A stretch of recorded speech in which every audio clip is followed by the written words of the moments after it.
Well, hello everyone, and welcome to another edition of the DC Capstone Report. It's great to be with you again on another podcast on Alabama football. Coming after a big victory against the Louisiana Monroe Warhawks, 63-7. 63-7 was the score. Alabama scores in the 60s. Could have scored more, but kneeled on the ball late in the game.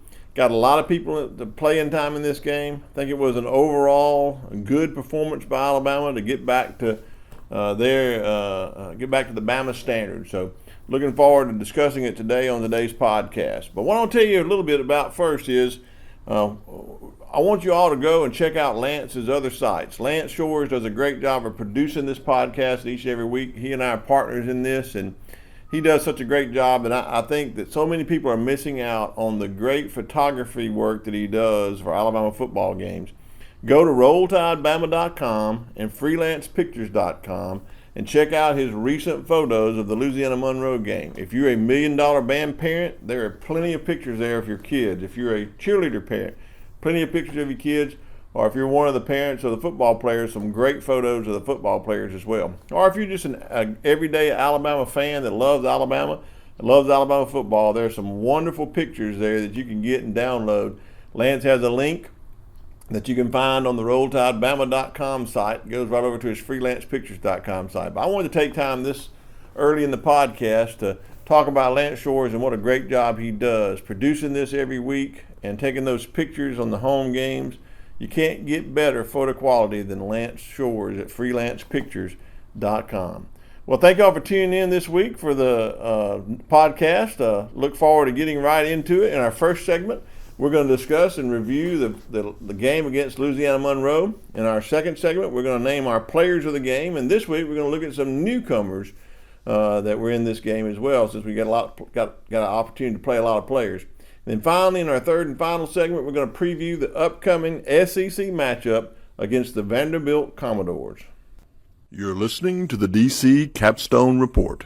The DC Capstone Report is featured each Tuesday morning on the Martin Houston Show at Tide 100.9. You can listen live at Tide100.9.com.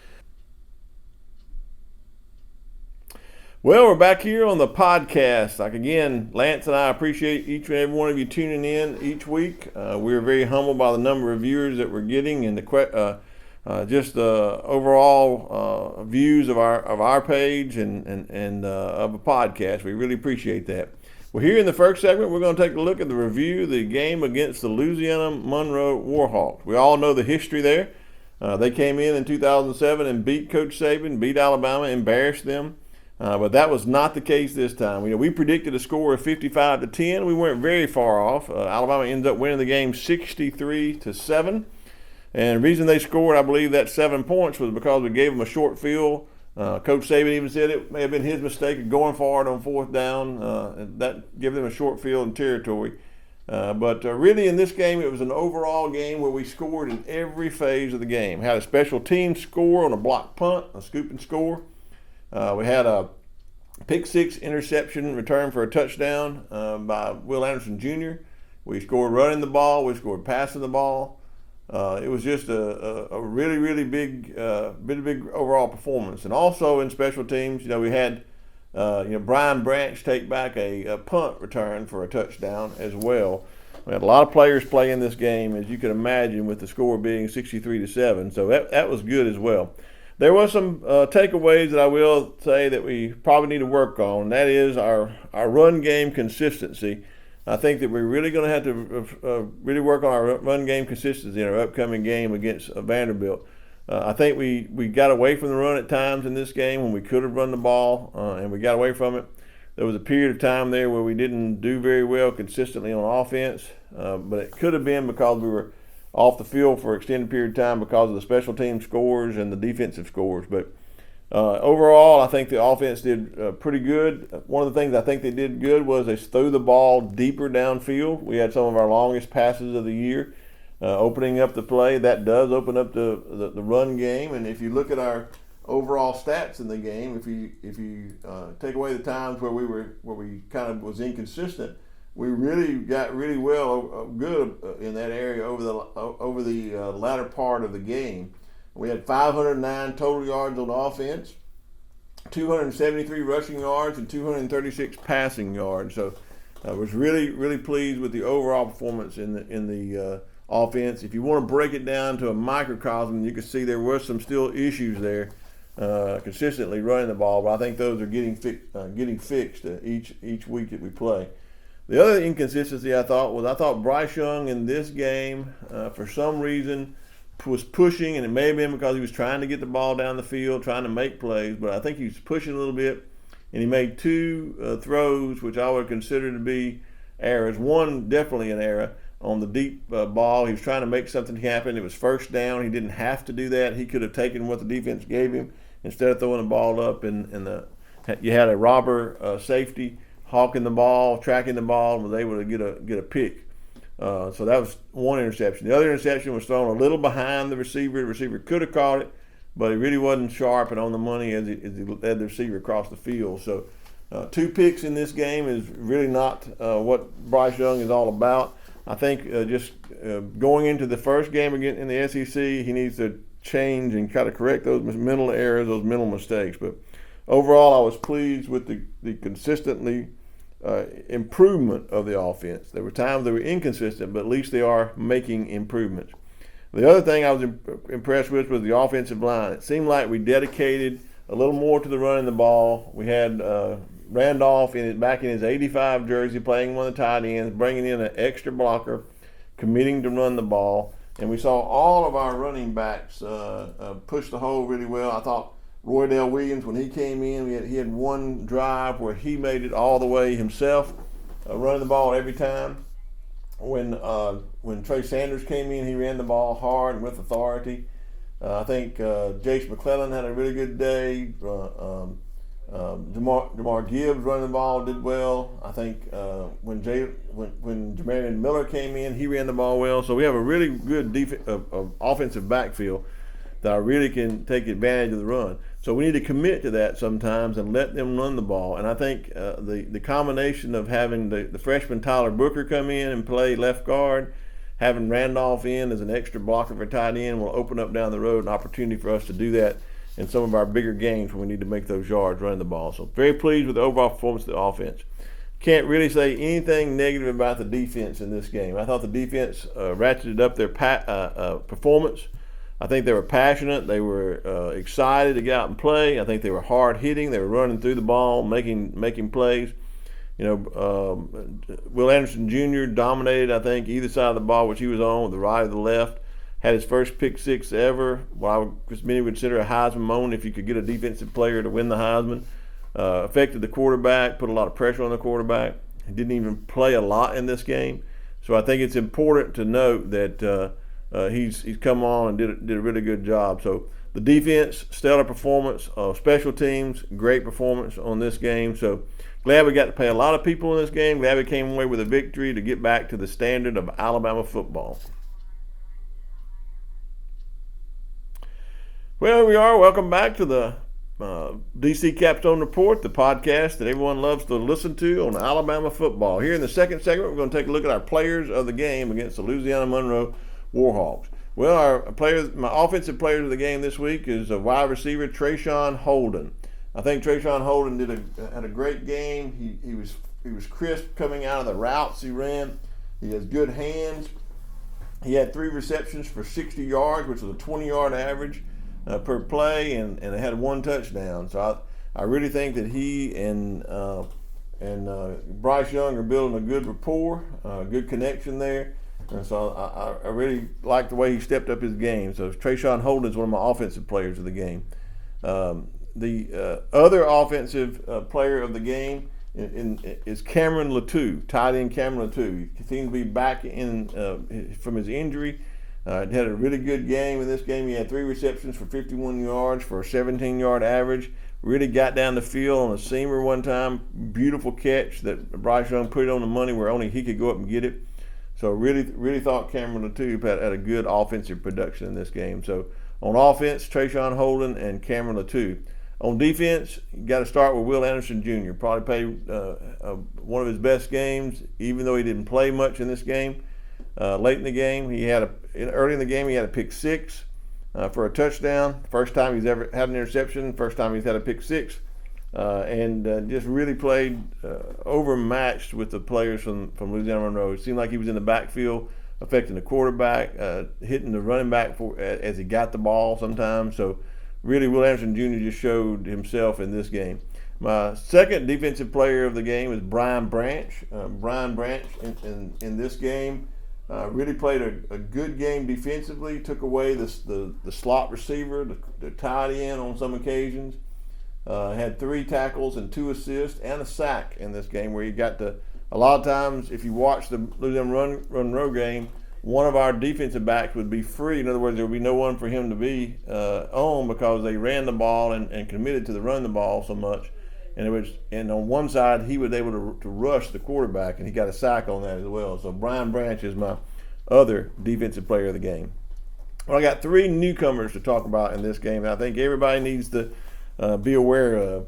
One is freshman, former 5-star freshman, tight end, Amari Niblack.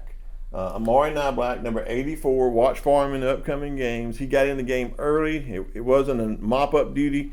He got in the game early and was in on some very red zone plays, some very important plays in the red zone, where he was blocking downfield for the runners, where he was trying to get an open space, blocked on that play where Bryce Young ran it in for a touchdown. And then later, Bryce Young came back to him for a 15-yard touchdown pass. Got open. He's long length, so he's one of my newcomers. Look for Amari Niblack to contribute down the road in some games. My other newcomer, Tyler Booker. Tyler Booker is a freshman that everyone has been talking about in practices. We've all thought that the left guard position was competition there, but we haven't heard his name as much as we had heard Kendall Randolph's name and Javion Cohen's name, Damian George. We've heard all those type of names come in that position, but Tyler Booker has emerged, as Coach Saban said, a competitor for the starting job. And it seemed like when he was in there, although he was a freshman, we got a lot of push on the left side for some of those runs, especially when Roydell Williams was running the ball on that drive where he ran every play and scored a touchdown. So Tyler Booker, to watch for him as later in the season, make some contributions, maybe even crack that starting lineup. I would watch in Vanderbilt game and see if he cracks the starting lineup in the Vanderbilt game. And my third newcomer was on defense, and it is Deontae Lawson. We talked about him a little in the preseason. We thought, hey, is he going to supplant Jalen Moody? But he is not. Jalen Moody has continued to play, but Deontae Lawson got a lot of playing time in the middle of that defense, and that number 32 was flying around sideline to sideline making plays. He ended up with 4 tackles and 1 assist, and really stopped up that middle running the ball. He was able to stop that running back up the middle several times from Louisiana Monroe, where they were trying to dedicate that run up the middle. And late in the game, second half, Deontae Lawson really stepped up and played. So my newcomers to watch are Amari Niblack, tight end, freshman tight end, Tyler Booker, freshman offensive lineman, and Deontae Lawson coming into the defense to make a significant contribution later in the game. Well, welcome back to the third and final segment of the DC Capstone Report. Thank you all for listening and staying with me this long. In this third and final segment, we're going to preview the upcoming game against the Vanderbilt Commodores. Alabama gets into SEC play, and we get to kick off SEC play at home against Vanderbilt. Now, many of you are talking out there, there's been some 13,000 days since Alabama has lost to Vanderbilt. Alabama has really held the upper hand over Vanderbilt Commodores. This year, Vanderbilt is much improved. I think Clark Lee has the team going in the right direction. They have a 3-1 record after their recent victory over the Northern Illinois Huskies, the only loss coming against a top 25 opponent in Wake Forest. So Vanderbilt's made some changes, they've made some adjustments, and they have a very good offensive team. I think their offense revolves around 2 players. So what we need to watch in this game upcoming is, can our defense match up against their 2 best players on offense? First of all, watch for number 2. It's Remon Davis. He's their ball carrier that gets most of the carries. In the last game against Northern Illinois, he carried the ball 23 times for 116 yards and a touchdown. So their offense revolves around their running back, their quarterback, which is A.J. Swan. He was 18 of 28 for 255 yards and 4 touchdowns in the last game passing the ball against Northern Illinois. And the third player that's in that mix of that three-headed monster on offense is their wide receiver, Will Shepard. He had 10 receptions for 171 yards and 2 touchdowns in the game against Northern Illinois. A.J. Swan and him have a great relationship. They have a great rapport, and look for him to try to get him the ball in this game against Alabama. So what we have to do as a team on defense is concentrate and take away the run. Can we stop the run? Can we stop and contain Raymond Davis? We haven't given up a 100-yard rusher yet. We haven't come close. Can we continue that trend in this Vanderbilt game and stop the run? If we stop the run, can we make Tyler? Can we cover Will Shepard in this game and not allow A.J. Swan to continue to hit him like he did in the last game? But in order to do that, I think we've got to put pressure on the quarterback. Will Anderson, Dallas Turner, Chris Braswell are going to have a big game putting pressure on the quarterback. Maybe sometimes bringing Brian Branch or Malachi Moore on a blitz in this game to try to stop that downfield passing game that Vanderbilt loves to run. So I believe on defense we need to stop the run, put pressure on the quarterback, and force them into making some mistakes and let our defense take over this game for us to have a big game against Vanderbilt. On offense, I think we need to iron out 2 things. We need to get a consistent running game so that it opens up the passing down the field, and we need to limit our mistakes. No more interceptions by Bryce Young, no fumbles, no penalties. We need to clean up all those mistakes in this game. If we clean up those mistakes on offense, I think our offense has an opportunity to have a really big game in this game. In the last game against Northern Illinois, they gave up their defense. Vanderbilt gave up 354 yards to Northern Illinois, 203 yards passing and 151 yards rushing. So we should be able to run the ball if we commit to it, and that should open up a passing down the field. So I look for Bryce Young to have a big game in this game.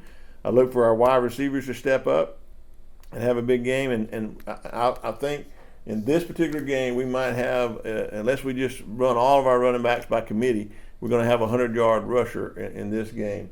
I think in the last game against Northern Illinois, they had a running back by committee and gained over 150 yards rushing in that game. So I think we have an opportunity to do that in this game as well. I think when it's all said and done, we open up under the lights in Bryant-Denny Stadium Saturday night, our SEC play against the Vanderbilt Commodores. And I think we come away with a big victory, playing back to the Bama standard. I think the defense has a big game, that Vanderbilt puts a few scores in late, and Alabama goes away winning this game 63-17. Alabama 63, Vanderbilt 17. Well, that's the podcast for this week. We appreciate all of you tuning in to listen. Tune in at what you can catch us at dccapstonereport.com. You can catch us at DC Capstone Report Facebook page. And you can always go to follow me on Twitter at DavidCott50. Lance and I really appreciate each and every one of you tuning in each week, and we look forward to another great week of the DC Capstone Report. Thanks, have a great week, and roll Tide.